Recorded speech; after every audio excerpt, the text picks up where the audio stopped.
Alright, so continuing on with the strongest combat pals in Palworld, today I'm using a Lovander.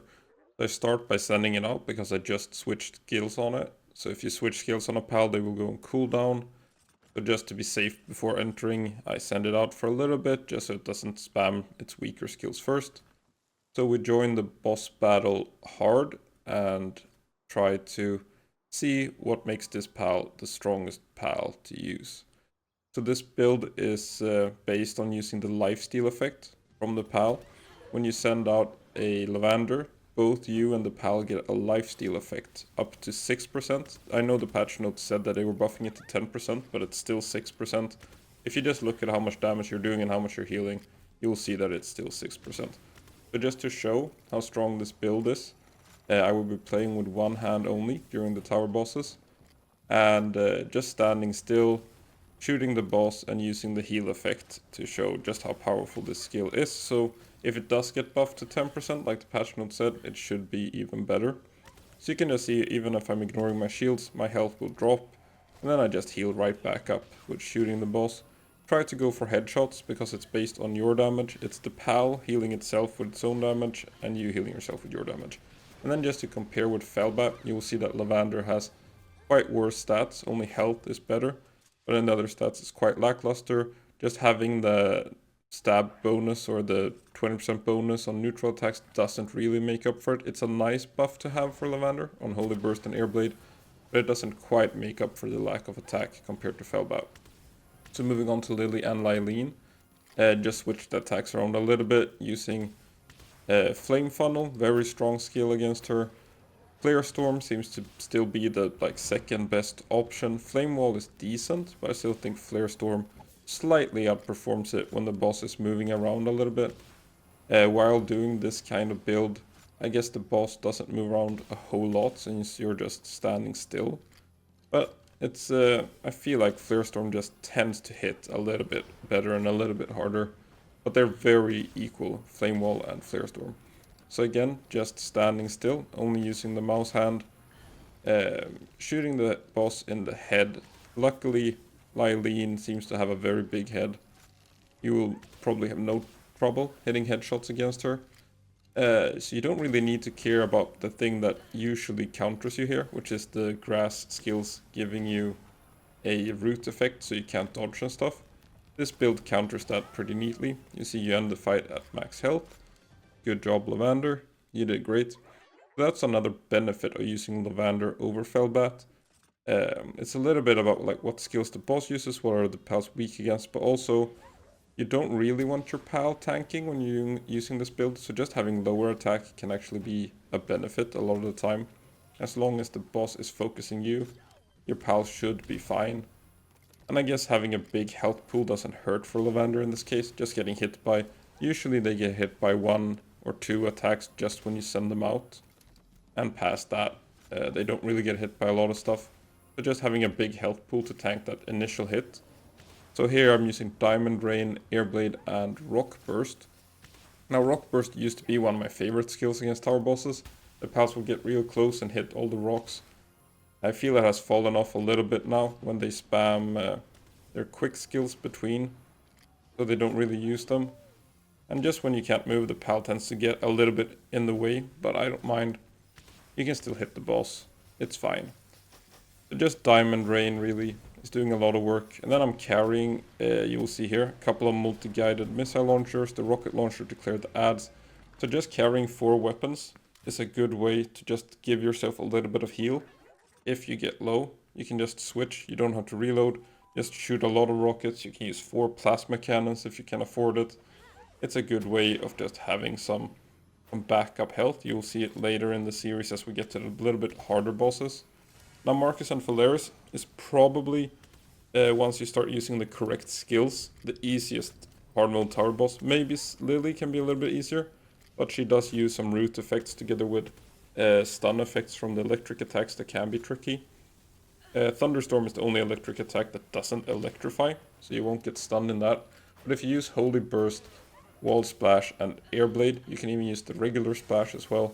The hitbox of Faleris is just so big that he ends up taking a huge amount of damage from these skills. use it while you can before they introduce some sort of hit cap. But I've been waiting for a hit cap since before Sakurajima with Seed Mine. I've been waiting for some sort of limit to damage from skills, like only being able to hit like 3 Holy Burst strikes. It hasn't happened yet. Maybe someday we get a balanced patch, but it is not this day. Then we have Victor. This fight can be a little bit of a struggle with not moving. It's a dark pal, so you probably don't want your Lovander to tank too many skills. This is a fight where Lovander can actually be viable compared to Felbat just because of the Beam Slicer and Blast Cannon. When you're playing one-handed, Felbat would probably die to like the first Blast Cannon or Beam Slicer, but I'm also using Blast Cannon and Beam Slicer on my Lovander. It's extremely strong against Victor. He has the freeze effect, he has burn effects, and then he has these Divine Disasters and Flame Funnel. So this build can be a little bit tricky here because a lot of Victor skills just have random targeting. Flame Funnel, Divine Disaster 2 just seems to kind of shoot a lot of projectiles that hit a little bit of everything. So it might be a struggle for your Lovander. Felbat will resist those, but he will instead be weak to the Beam Slicer and I think Blast Cannon. So it's a little bit of a trade-off which pal you choose to use here. Lovander seems to do fine. Especially since she walked around behind Victor. And he's not really focusing on her at all. She's just life-stealing away. No worries in the world, just healing up again. And this is actually a little bit of a bonus. When he summons his clone, you will hit both of them with your area of effect weapons. Which just means that you're going to get the double heal effect from these pals. So you can see I do get a little bit low, but I'm just shooting away. You hit both of them, you heal a lot. So it's fine, really. So just keeping the clones stacked up next to Victor and using area of effect weapons gives a lot of heal with this build. So it's also something to keep in mind, the area of effect heals. Then I wait a little bit for these swordmen to come in close. I don't shoot immediately, just let them wander a little bit closer. Lovander might be a little bit in the way. Hopefully she wanders away a little bit. There she saunters off. And you're free to shoot Saya. Again, I did bring some multi-guided missile launchers just because when you can't really see the boss, when she's using some of her skills, it can be hard to see her. It's nice to have the multi-guided, and then the plasma cannon is just really high DPS, especially since you can hit headshots with it. The multi-guided struggles a lot with hitting Saya. It often deals weak damage. So this is a fight where the plasma cannon really shines. You probably will do a lot higher DPS using the plasma than the multi-guided here. But still it's nice to have the multi-guided for that like starlight beam and stuff like that where you can't see anything. She does have a couple of skills that cause burn effect. Sometimes it's better to let yourself be hit by the burn effect skills before she summons the clones. Just because burning while she has clones out is not great. And there you can see again, switching weapons is nice. The clones just die to the area of effect, they're not very tanky. So when I get low, I start spamming out my other 3 weapons that I bring out just for the heal effect. And she does have a lot of like this big area of effect skills. So Lovander might just kind of wander into them. But then again, Lovander will heal up eventually. It's just a little bit of can you kill the boss first. And you can see I'm using Meteor Rain as well. I just wanted to showcase it a little bit in this video. I did breed Lovander for having Meteor Rain. It's just a great skill to have on the oil rig, which is one of the places where you bring these lifesteal pals. It's one of the better big area of effect skills to clear out enemies with. So again, another successful fight with one hand. And then we have the hard mode Bjorn. So playing one-handed against hard mode Bjorn was very hard. He has a couple of skills that just deal insane amount of DPS. You might be able to out-heal them with a build using 4 plasma cannons, but I only had 1 plasma cannon. You can see he kills the Lovander in the first fight. In the second fight, just glacial impact. Maybe here if you have 4 plasma cannons to shoot, you could tank that, but that wasn't very viable. So I went in with a little bit of a different build to beat hard mode Bjorn one-handed. So instead of using 4 different weapons, I decided to go a little bit more conservative. I thought I wasn't going to out-heal his damage. So I brought 3 grapple guns to dodge around while still playing with one hand. So I'm just scrolling between my 3 grapple guns. And Then I have my plasma cannon. So actually, like, keeping these NPCs alive a little bit in the beginning is a decent idea for this kind of playthrough, or this kind of tactic, because you deal a lot of damage to them. So the heal, especially if they stand next to each other, if you can get them to stack up by going like around a pillar, you will hit multiple targets at once. Similar to how healing against the Victor clone and healing against the clones on Saya, you just deal like double damage, you get double the amount of heal. The hard mode Bjorn has a lot of damage resistance, so you deal like 20,000 or between 15 to 20,000 I think to the Feybreak warriors. I'm not sure if all of them have the same stat. I feel like one of them feels a little bit tankier than the others. And then you only deal 6,000 or something to Bjorn himself. So he deals more damage to you, and you heal less than you did compared to something like So or Lily. So it's just added difficulty. They are still only level 55, if I remember correctly. Lily and all the other tower bosses. And then we have Bjorn at level 60. So I don't think they increased the level of the old hard mode bosses, which means that Bjorn is just way more difficult in terms of numbers. I still feel like Victor is probably the hardest hard mode fight just because of the clone. If you get unlucky with like a double blizzard spike together with a divine disaster when you're trying to dodge around when he has his clone out, it can be quite difficult. So here in general what I'm trying to do in this fight is shoot, grapple, reload, sometimes grapple, sometimes shoot. Depends a little bit on what skill he's using. Some of the skills I don't mind tanking, but probably I want to stay away from double blizzard spike, and dark wisp just seemed to absolutely destroy me when I was attempting this. Dark wisp, those little spheres I guess they are, like tanking those, bad idea. Panic grapple away from double blizzard spike and hope you don't get hit by like the fringes of it. And then just try to play a little bit careful, like prioritize staying alive. Maybe even trying to get your shields up sometimes to be able to tank through some stuff. But in general, just relying on the heal from Lovander seems to be fine. So you can't play too defensive either, because you need to be dealing damage so he doesn't focus the Lovander. As long as you're dealing more damage, he will focus you.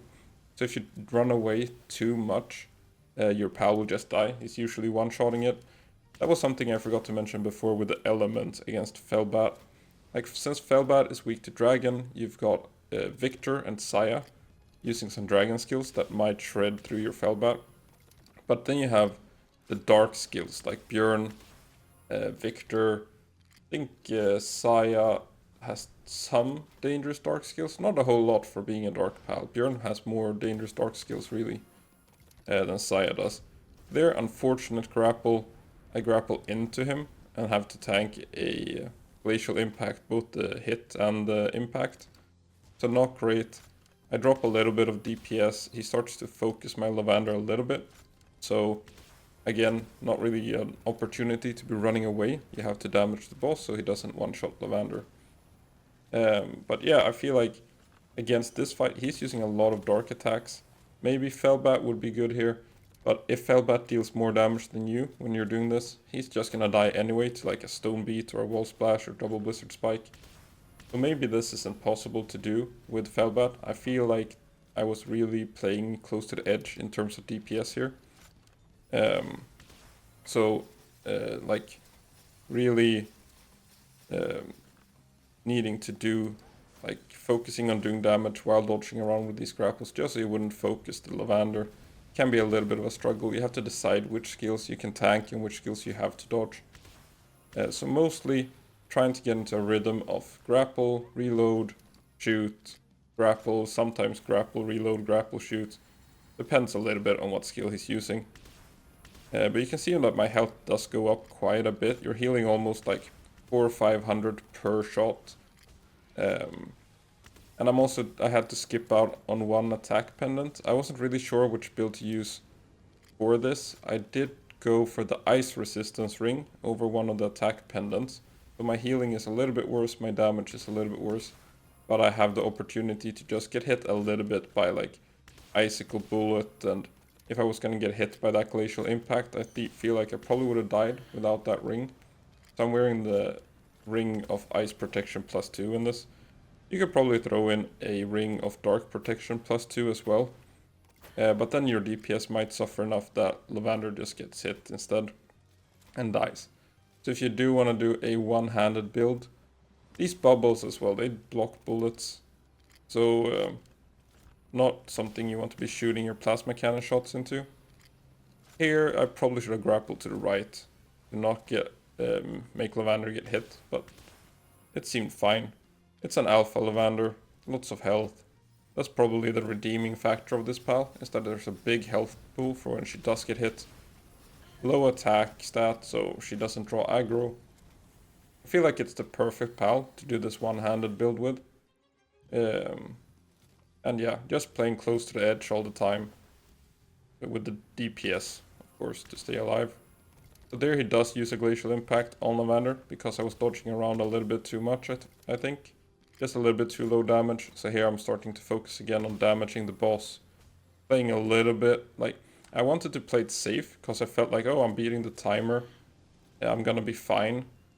Just play it safe now. But then he started hitting that Glacial Impact on Lovander. I realized I had to increase my DPS a little bit. I was a little bit too close to the edge. It's not gonna work. Here, the pillars can be a little bit annoying with their hitbox. I have to get around them to actually hit the boss. Otherwise, you can do some neat tricks with the quad launcher, where you're kind of like standing between two pillars, but his attacks don't hit you and you're bending missiles around. But since I'm using 3 grapples, I don't have a quad launcher. And I can't open the menu to switch weapons with one hand. So here, maybe you hit the pillar, maybe you hit the boss. But you probably can't aim too close to the pillar. You see him lift his foot. That's when he's gonna use his Frost Talon, I think it's called. But that skill seems bugged. There was a patch note like attacks that get interrupted shouldn't get interrupted anymore or something like that. I thought they meant Frost Talon, but apparently there's other skills that happens too, because Frost Talon is still bugged. So here I'm kind of thinking I made it. It's gonna be fine. I can tank it all and just finish the boss. So that worked out well. So this was one of the harder things I've done. It was very hard to do, just to play with one hand and still manage to take down the boss just dodging with grapples. But it worked out. It was pretty fun. I mean, I had a lot of fun doing it. Very enjoyable. You can see the build I used on Alpha Lovander. It is a male Alpha Lovander. Doesn't affect stats in any way. Doesn't affect anything in this game really. It's just the alpha male ideology here. So you got Vanguard to increase my damage. Demon God and Legend just for a little bit of defense. Then Serenity is just overall the best passive for DPS. I'm not sure, you could switch to Stronghold Strategist to give yourself some defense instead of like Demon God. But overall, thanks for watching.